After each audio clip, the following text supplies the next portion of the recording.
Meantime, Vice President Harris spoke at the Congressional Hispanic Caucus Institute's Leadership Conference today.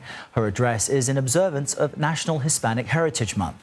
CBS News senior White House correspondent Weijia Jiang is following the Harris campaign for us. You see her there joining us from the White House. Weijia, we should say this about all minority groups. They're not monolithic, but for Hispanics specifically, they play a crucial role in this election for both campaigns. So how is each side, specifically the Harris campaign, trying to appeal to them?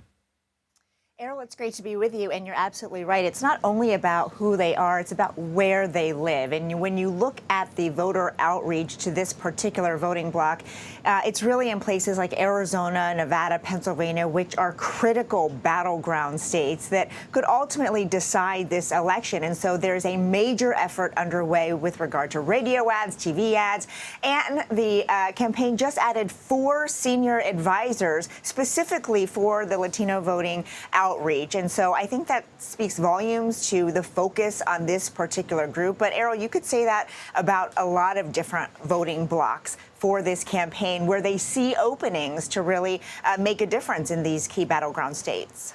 And speaking of Weijia, today Harris launched a new ad campaign specifically targeting Asian-American voters. What's happening there?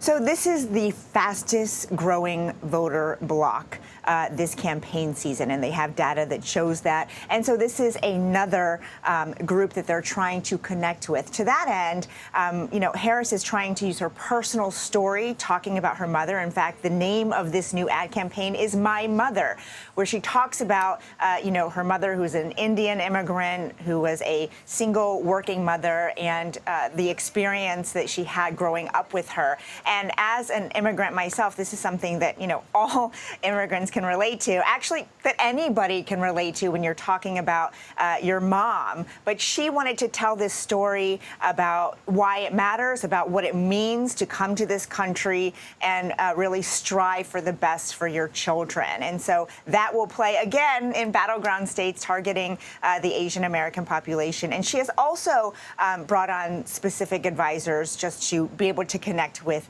this group. And it certainly seems as if the campaign is ticking all the boxes. She just addressed the National Association of Black Journalists yesterday, and even referencing her mother and her story. Today, Harris set to virtually address a group of young adults. Yesterday, Tim Waltz spoke to college students in Georgia. Let's just play a quick clip of that for our viewers.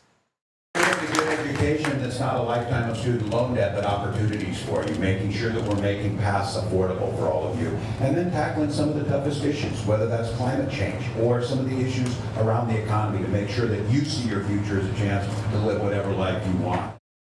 Tell us more about this effort. Yeah, it is all about the young people, Errol, because this is a brand new crop of voters, many of whom have not voted before. And we, of course, remember Taylor Swift offering that huge endorsement. Well, yesterday, Billie Eilish and her brother also endorsed Harris to 200 million followers. And this week alone, the campaign is planning to have 130 events that center around the youth vote. And we just heard Governor Walz there talking about issues that matter to these voters, whether it's student loans, climate change, and we'll, be hearing more of that as they try to connect. But one thing, Errol, that I've noticed is, Harris is trying to do a lot of this for young voters on social media, because it's all about speaking a certain language and being hip and cool, which you and I are both, of course. But, you see a lot of this on TikTok, and the language right out the gate, if you remember, when she launched her candidacy, Kamala is brat, really trying to resonate in a way by just speaking in a certain, way by using social media. I think it's also making a dent. The campaign says it certainly is, because with one click, they can reach, tens of millions of these young people at once. Yeah, look, without question, we are hip and cool, Weijia, but the question is, will young voters actually turn up at the polls? That's always a major factor. Yeah. Weijia Jiang, always great to chat with you. Thanks so much.